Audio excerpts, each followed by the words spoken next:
জলের কারাগারে এ যেন বন্দি জীবন। পানি হয়েছে অসহায় মানুষের কান্নার কারণ।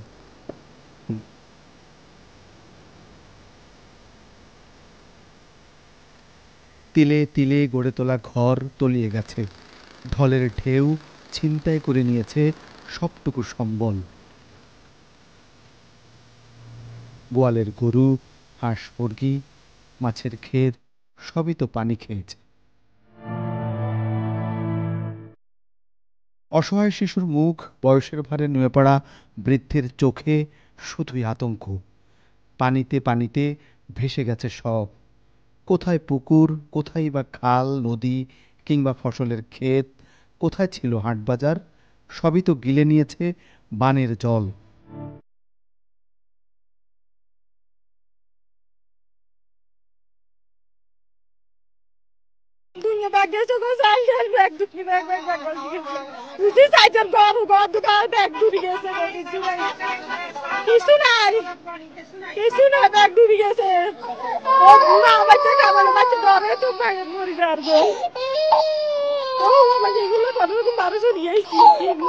কোনো উপায় নাই, ব্যাগ ডুবি আনের ব্যাগ সেটি চান এনে হরালে দাইয়া আছি আর তখন কোনোটা শুনে তৈরি নেব।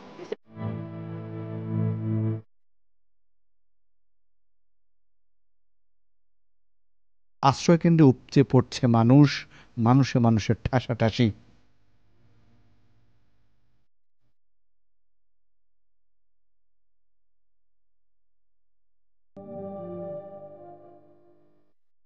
কিচ্ছু আনতে পারি না বাবা, একখানে তো কিনে খালি কিনতে কাপড় কিনছিল বড় তুলিও দেওয়া করতো ব্যাগ কিছু এবার মাসিও কোনো উপায় নেই, এমন অবস্থায় আসি ভূতের তো কোনো হেঁটে নাই ইজ্ঞে ভূত বিস্কিট সেরে কিছু খাই নাই।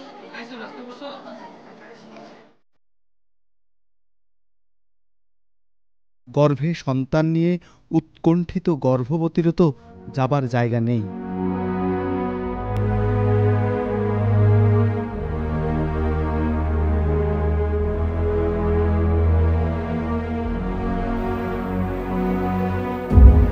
বাড়ির ছাদে গাদাগাদি করে মানবিক জীবন পার করছে ফেনী নোয়াখালীর লাখো লাখো মানুষ।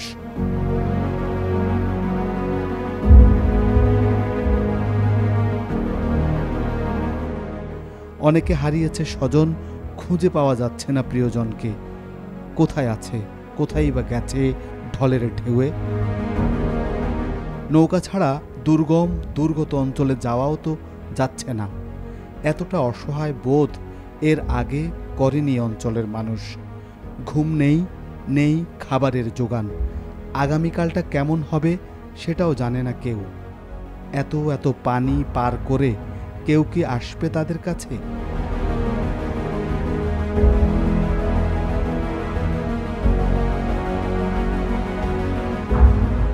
দুধ টুধ কিছু পাওয়া যায় না, খানা পাওয়া যায় না, তারপরে কিছু পাওয়া যায় না।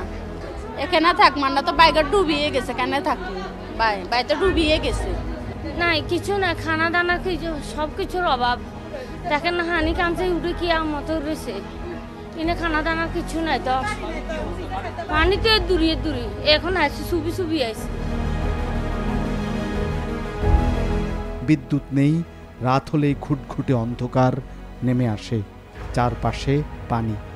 সেই অন্ধকারের ভেতরে একটা ভোরের আলোর অপেক্ষা ছাড়া কী বা করার আছে দুর্গম বানভাসী মানুষের?